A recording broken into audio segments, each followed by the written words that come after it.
My dad didn't wait for my name to finish echoing. He stormed onto the stage, seized my wrist, and slapped me so hard the microphone caught it like a gunshot. At my own graduation, in front of everyone. "You don't deserve that degree," he hissed while my mom screamed. "You're just a failure in a gown." The crowd froze. My cheek burned, but my mind didn't. For the first time in my life, everything felt painfully, sharply clear. They thought that moment would break me. They had no idea I'd already planned something worse, something they never saw coming. I used to think graduating would feel like stepping into sunlight after years of living in someone else's shadow. That morning, before everything shattered, I stood in my small apartment in Columbus, Ohio, adjusting the crimson robe I borrowed from the university. The fabric felt heavier than it should have, like it carried every shift I'd worked, every late-night lab assignment I completed alone, every time I'd forced myself to believe that hard work could make up for the love I never received. My name is Emily Harper, and for as long as I can remember, I've been the afterthought in my own family. Mom liked to say Noah was born special, the kind of child who deserved every opportunity, every praise, every sacrifice. And I was, well, something else. A helper, a shadow, a kid who learned early not to expect anyone to show up for school performances or science fairs. Even the day I was hospitalized with pneumonia, I stared at the door waiting for them to walk in. They never did. So I learned to walk myself home, to study without being asked how my day was, to clap for myself when no one else would. I don't think my family ever noticed how quietly I disappeared into the background. They were too busy cheering for Noah. He got a car at 16. He got a fully funded out-of-state education, even when his grades were barely holding together. And when he moved back home at 25 with no job, no plan, and no rent money, Mom called it supporting his potential. Meanwhile, I worked 2 campus jobs and tutored on weekends just to afford groceries. But I didn't complain. I kept my head down. I focused. I dreamed quietly. And somehow, through that silence, I built a life they had nothing to do with. On graduation morning, I picked up the honor cord I'd earned through years of academic awards. The gold shimmered when sunlight hit it, and for a second, just 1 second, I let myself imagine Mom smiling at me with pride. I imagined Dad patting my shoulder. I imagined Noah joking that he always knew I'd make it. But the moment I approached him outside the stadium, reality snapped the fantasy clean in half.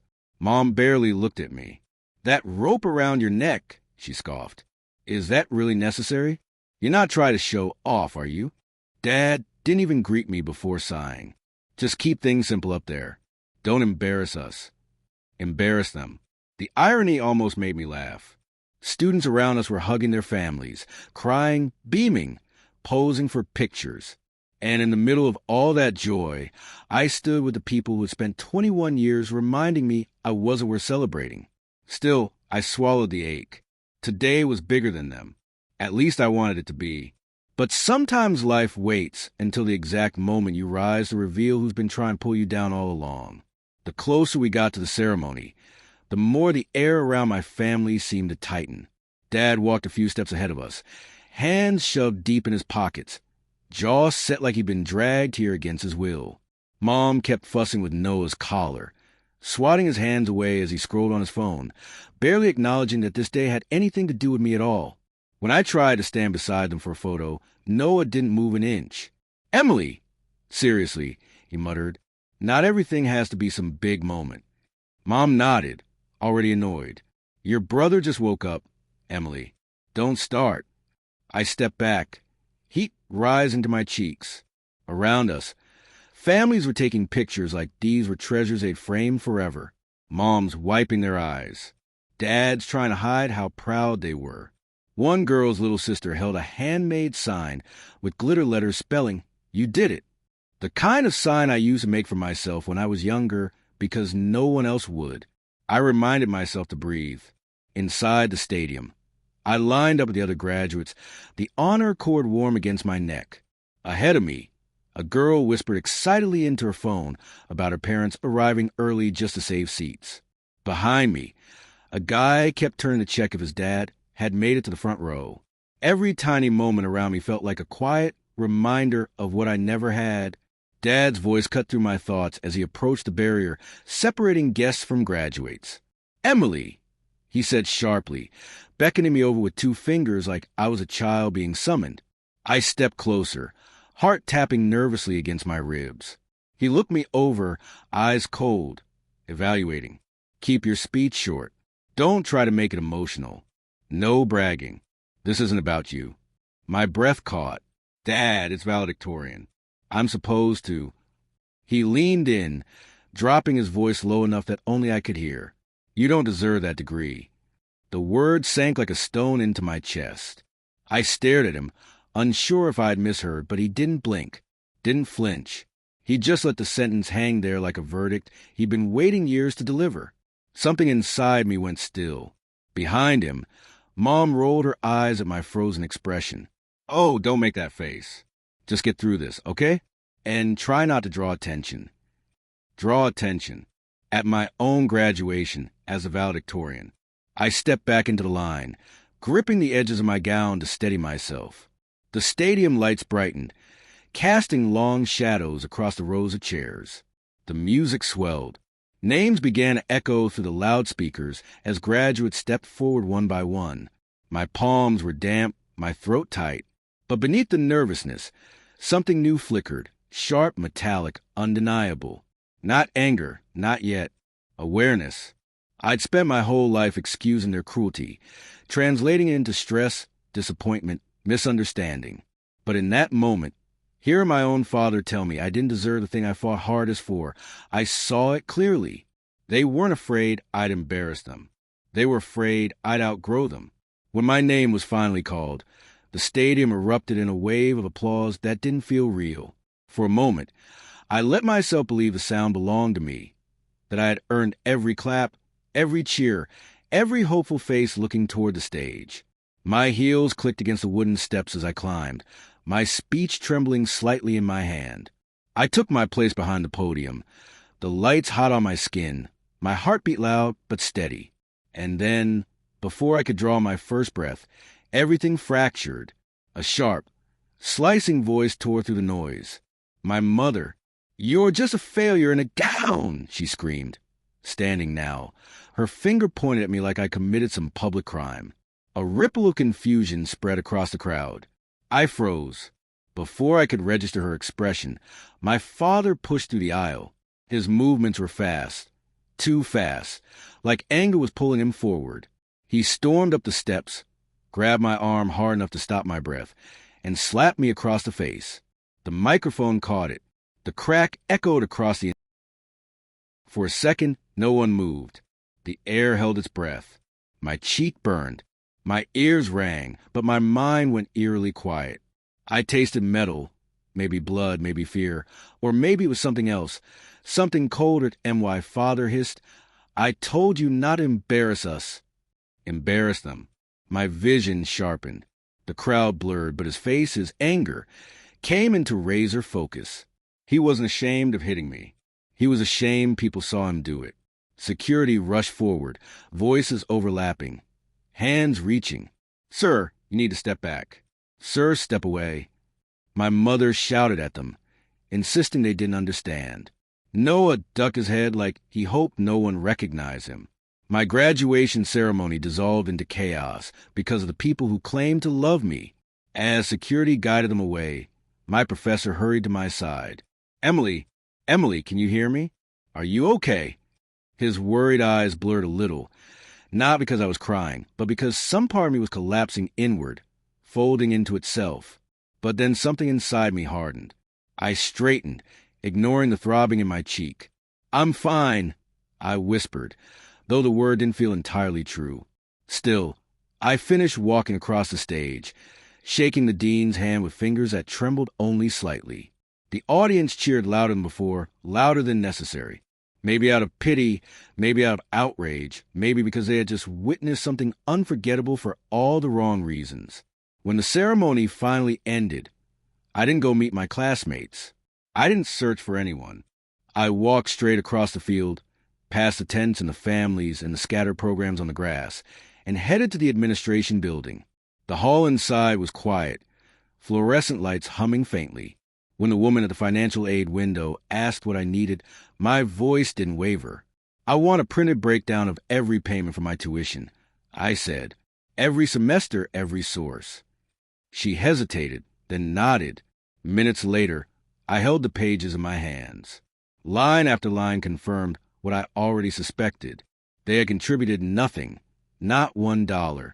And just like that, the collapse stopped feeling like an ending and started feeling like the beginning. I walked back to my apartment, still in my gown, the honor cord brushing against my arm with every step, like a reminder of who I was and who they refused to see. When I closed the door behind me, the silence felt heavier than the applause had. I spread the financial printouts across my table.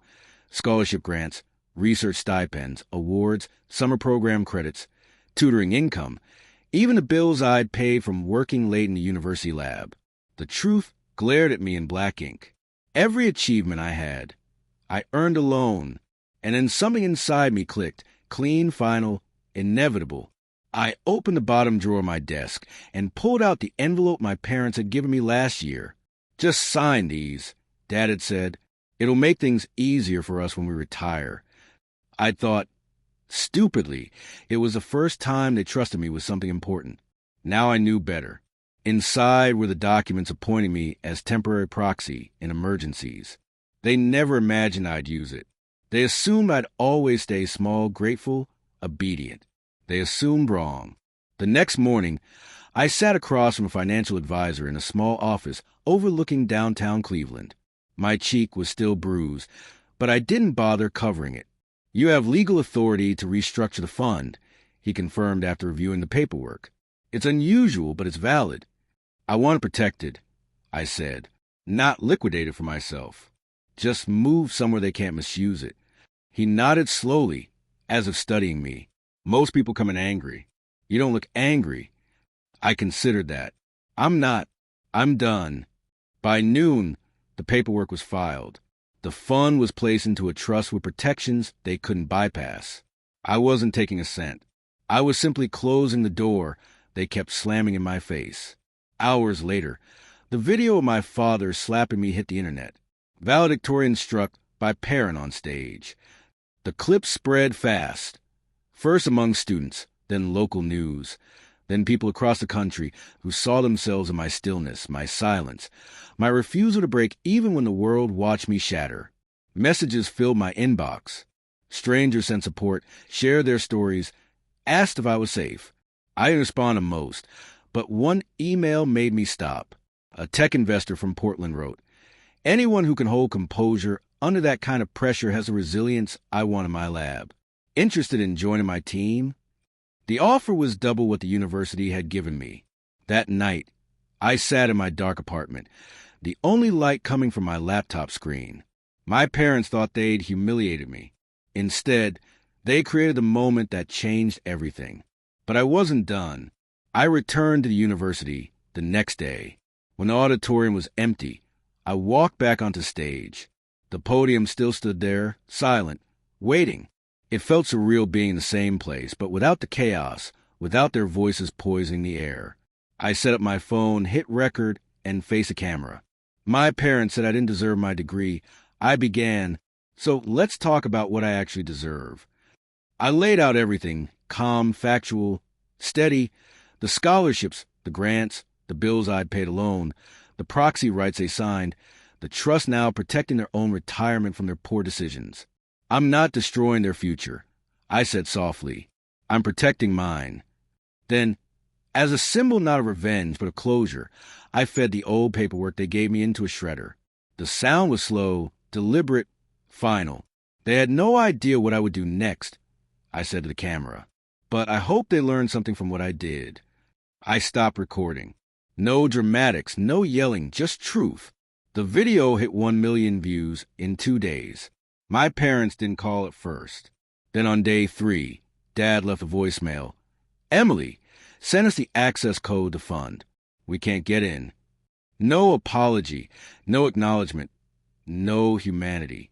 Mom texted hours later. "Stop being dramatic. Your father needs that password." I sent one photo back.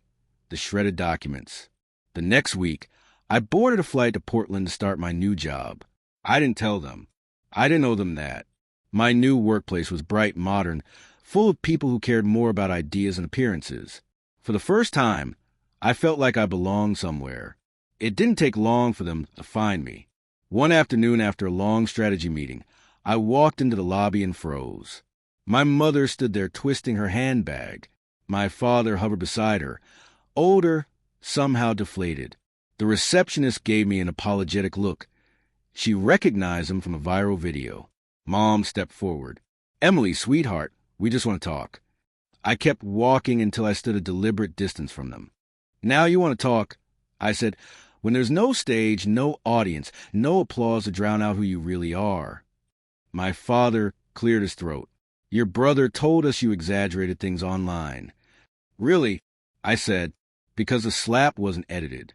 The scream wasn't edited. And neither were your words." They flinched but said nothing. I handed them an envelope. Inside were copies of everything. Payment records, scholarship notices, grant approvals, their proxy signatures, and documentation showing the trust was legally protected. Mom's hands trembled. "Why are you doing this to us?" I looked at her evenly. "I'm not doing anything to you. I'm simply stopping what you did to me for years." Dad opened his mouth, but I cut him off. "You taught me something important. Even if you didn't mean to, you taught me that some people only love the version of you they can control. And once you grow past that version, they try to crush you back into it." Silence stretched between us. "You can leave now," I said gently but firmly. "There's nothing left to discuss." They left without another word. Their footsteps faded down the marble hallway until they were gone completely. I exhaled slowly, realizing this was the moment I'd been walking toward my whole life. Not revenge, not triumph, but freedom. 3 months later, at a research conference in Boston, I presented early detection models I'd spent years working on. Afterward, a dean approached me. "I watched your story," she said, "but your work speaks louder. Have you ever considered leading your own program?" I felt that same clarity I'd felt on stage the day everything fell apart. Only this time, it didn't come from pain. It came from becoming who I was always meant to be. Boston felt like a second beginning. The air was colder, cleaner, almost sharp against my lungs, like it was cutting away whatever still clung to me from the past. I settled into my new role, leading a small research team, guiding students who reminded me of versions of myself that never had anyone to believe in them. For the first time, I woke up without bracing for someone's disappointment. Then Noah reached out. A short message. Our parents had kicked him out, blamed him for everything, claimed he'd made them look bad. He said he had nowhere to go. He asked if he could stay with me. I didn't reply. Instead, I mailed him a photo from graduation, the moment of the slap froze in midair, a reminder of how cycles break. I framed that photo on my new office shelf, not as a wound, but as proof that rising isn't always loud. Sometimes it's a quiet decision to walk away and never look back. My parents still pretend none of it happened. Noah still waits for a reply. But I've learned that freedom isn't granted. It's claimed, one boundary at a time. If this story touched something in you, tell me where you're listening from. And if you've ever had to fight your way out of a story someone else wrote for you, hit subscribe. You're not alone.